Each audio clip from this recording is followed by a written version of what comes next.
We're here to do a product demo on behalf of BlenderAuthority.com. This is the Nutribullet 600. We're going to do a real simple green smoothie, but if you're doing your own smoothies, feel free to just adjust it to however your desired taste is. Don't feel like you have to fill it all the way to the max line with liquid.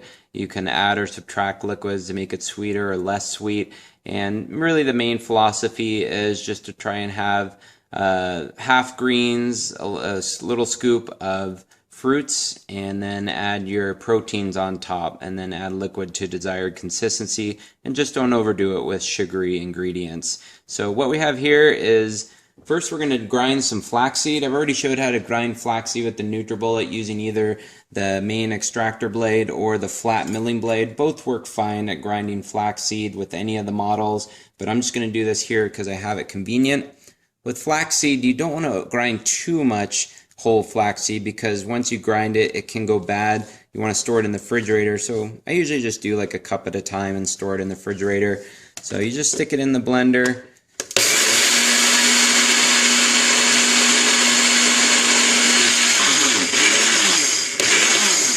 I just pulse it a couple times and move it around since there's no liquid in it. Just tap it down and there you go. So we'll use that in this smoothie. And right here, we're just going to use the basic tall cup that comes with the Nutribullet 600, but you can use also the colossal cup, which comes with the larger units. And first, you just throw in your greens. This is a cup of spinach.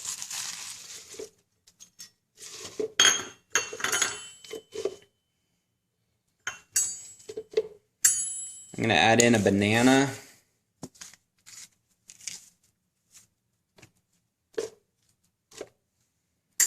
And then we just have some frozen mixed berries. I thought I'd use some of the blackberries so you can see how well the 600 does, whether or not it does well at pulverizing seeds and fruits, which sometimes can be difficult with some blenders.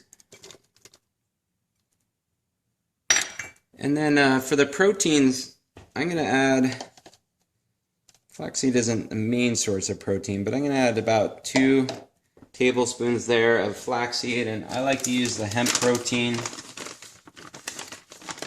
Low fat, high protein, low carbs, and I use about a 2 tablespoon scoop. And then we'll add some water. I have about a cup here. I think I'm going to add a little bit more. And again, just adjust it to whatever you feel you like the best. And then all you do is you just screw on the blade, back it on, make sure it's real tight or it will leak.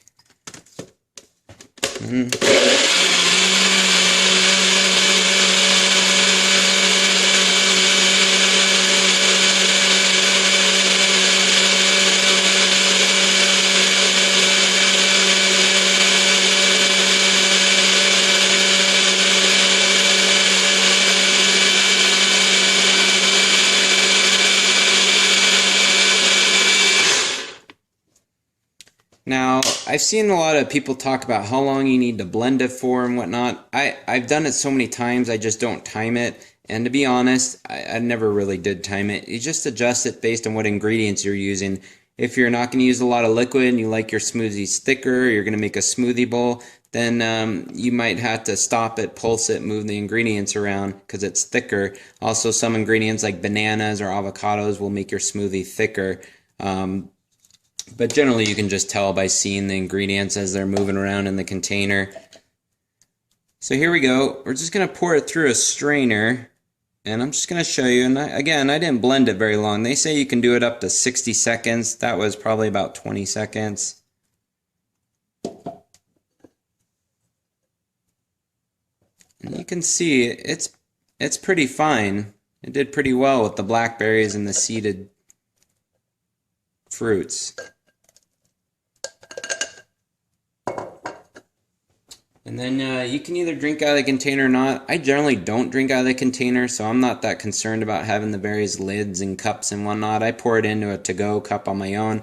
That way I can clean this out, because when this stuff hardens, it can get harder to clean out, and I don't like sticking my cups in the dishwasher. I feel like it can kind of wear on the plastic over time, but you can see that that's a pretty fine consistency, and it went through the strainer just fine. And that is a very simple, kid-friendly green smoothie that has lots of protein and is a great way to start the day.